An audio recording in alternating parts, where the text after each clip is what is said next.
and welcome. You're watching Head to Head. I'm Antonina Antosha with UATV. Ukraine's wine production sector has had its ups and downs starting from 1985.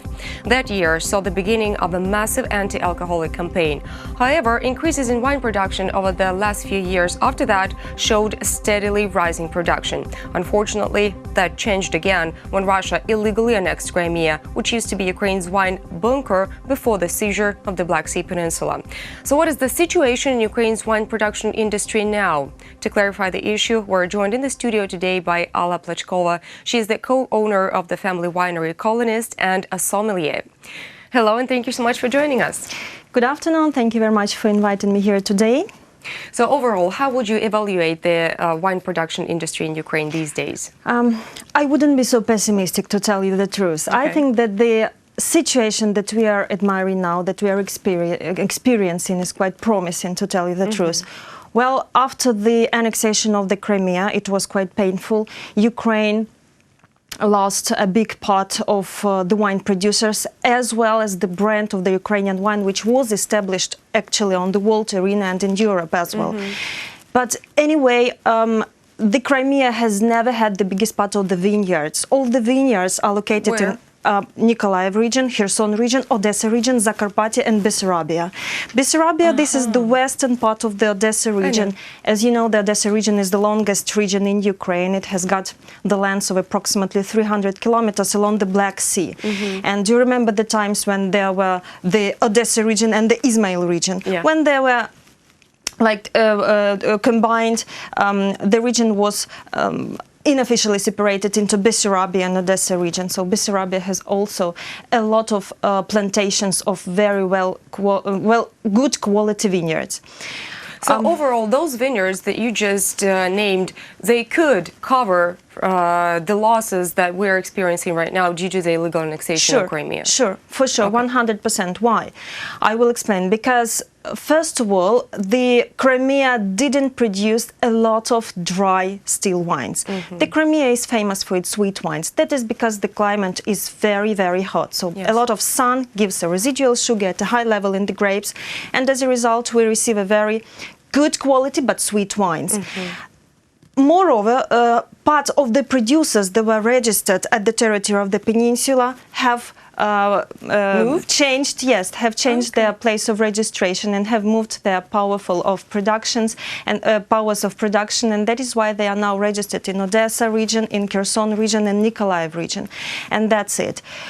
For sure, the Ukrainian producers have lost a huge consumption market, I mean the Russian market, but anyway, that opens the door to the European market. Why not to find the new ways to export our products or to cover the domestic market? How many wine manufacturers do we have in Ukraine for now? Around 16, 17. That is, so it's not a big number, but still. It's a tiny number. It's an extremely small number of producers in terms of the territory of the country. In comparison to France, there are over 60,000. We have got not 17,000, only 16 or 17. That's nothing, I would say. But now we are experiencing a very interesting situation. I think that in the nearest decade we will have a boom of producers. Why would you forecast that? There are two main reasons. I would say drastic changes that have been made, two amendments that have been made to the legislation as well as to the wine production process and technology. The first one is the cancellation of the biggest and the most expensive license for wholesale. This license was cancelled last year due to the efforts and work to the national deputies as well as the president and a lot of consultants. One of the consultants was my husband, Alla Plachkova, because he's not only the founder of our family winery Kolonist, he's also the president of the Ukrainian Bureau of Wine and Wine. As well, he also was elected the member of the European Council of the Wine Professionals in Spain, in Toledo. Impressive. Yeah, several years ago. Can you imagine? Of course. I'm really proud of him, to tell you the truth. And so this license was cancelled. The license price was 500,000 hryvnias, 500,000 hryvnias.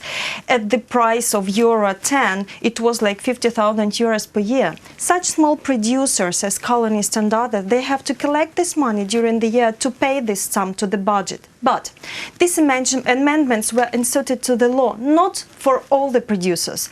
They were made only for the small producers who produce wine from the domestic grapes and domestic bulk wine. I mean, big monopolies or the big manufacturers, big producers who import bulk wine from Argentina, Chile, Romania, Moldova. They still have to pay for the license. Yes, they do. And that is the biggest difference. That was a very big obstacle for the producers to start their production. They couldn't move forward. They were simply, they were having the stagnation. They wanted to produce wine. They could buy the retail license. It cost not that much. Yeah, like from 600 to 800 hryvnias, nothing in comparison to the wholesale license. Now, a lot of producers, namely in the Bessarabia region, they launch their projects. They start to buy the equipment. A lot of possibilities to buy second-hand equipment, for example, and to start producing. You mentioned there were two reasons. Yeah, what is the second one? The second reason is the Ukrainian legislation in terms of the winemaking sphere desires to be better. What do I mean? It leaves much to be desired. It is not so much developed in the European countries now, because in France, for example, the winemaking legislation starts from the Napoleon times, and that is why this year the European Union have invited several countries to make the tender and to win this tender, and then to continue developing the system of protected geographical identifications. What does it mean? Several years ago, to be precise, in 2012, the European Union sent the Commission of Professionals to Ukraine to investigate the sphere of the winemaking and the sphere of food products from the point of view of the protected geographical identification. I was included to this team as a translator. I was accompanying this work during 2 years.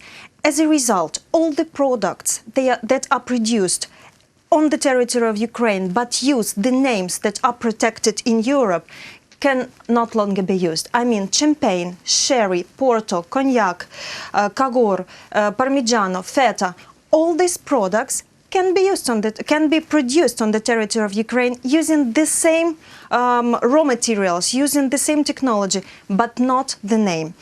To give you an example, in France, if you would like to buy a bottle of champagne, and the champagne, then you would have to go to the province of Champagne. Yes, the same thing goes for cognac, right? Yes, only in Champagne you are allowed to use the name of Champagne. If you would like to use the same technology, 100% equivalent on other territory of France, it will be called Crimean. Or sparkling wine. Am I correct? No, it will be called Crimean. Okay. Sparkling, this is the international name, just like a term that gives the type of wine, sparkling, still, fortified, and so on. Sparkling is mostly used in the United Kingdom.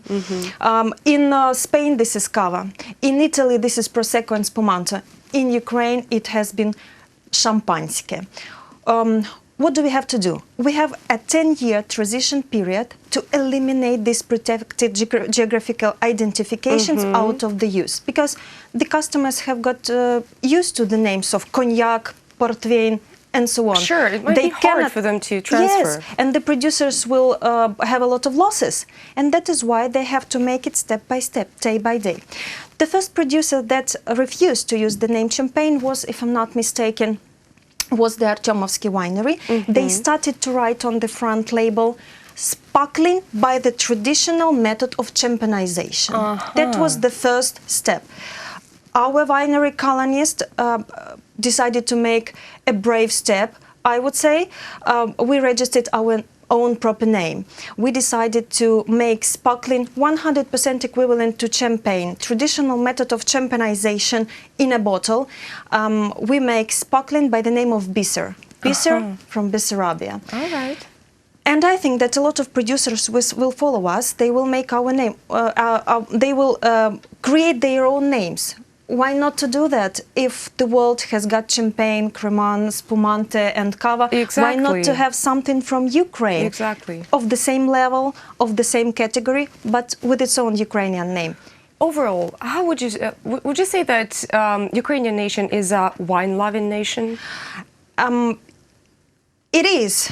It starts to be like this, you know. Now we see, according to the statistic, more and more people now tend to drink wine than spirits, and a lot of young people prefer drinking a bottle of wine during their dinner, not the spirits, and it's a good tendency because all the civilized nations in the world, they prefer drinking wine. And moreover, the tendency is not only going towards still wine, but also towards dry wines, not sweet wines. A lot of people from the USSR times got used to drinking sweet wines. I know. Now we see that a lot of young people and a lot of people try to drink and taste good dry wines, and they see that it's a good tendency, and we are very happy for that. But there's the whole culture of drinking wine, and, well, to be honest, our population is not educated in that sphere. How can we change that for the better? First of all, I recommend everybody who would like to be a little bit closer to the wine civilization and wine drinking culture, you should attend a simple sommelier school. There are a lot of levels. The entry level, the first level, just to give you the general basic notions, the basic knowledge, which will help you to choose a bottle of wine in the store, will tell you at what temperature to serve the wine, how to combine it with the dish, what to do with the bottle in your hand and with the glass in your hand. So you just can can go and study at the first entry level of the sommelier school if you do not want to be a professional in this sphere and to go forward. So the first stage would be just enough to be yes, acquainted with the wine culture. Absolutely. Okay. And more we see that this educative system is developed because we have got a lot of schools that have just now appeared, and of course there are a lot of international schools just to study it at the professional level, like for example Wine and Spirit Education Trust, which was based in London, and it has got a lot of its branches in Ukraine included. Thank you so much for this informative conversation. I received great joy in talking with you. Thank you very much. Thank you. That was Alla Plachkova. She is the co-owner of a family winery, Kolonist, and a sommelier. Thank you so much for watching, and goodbye.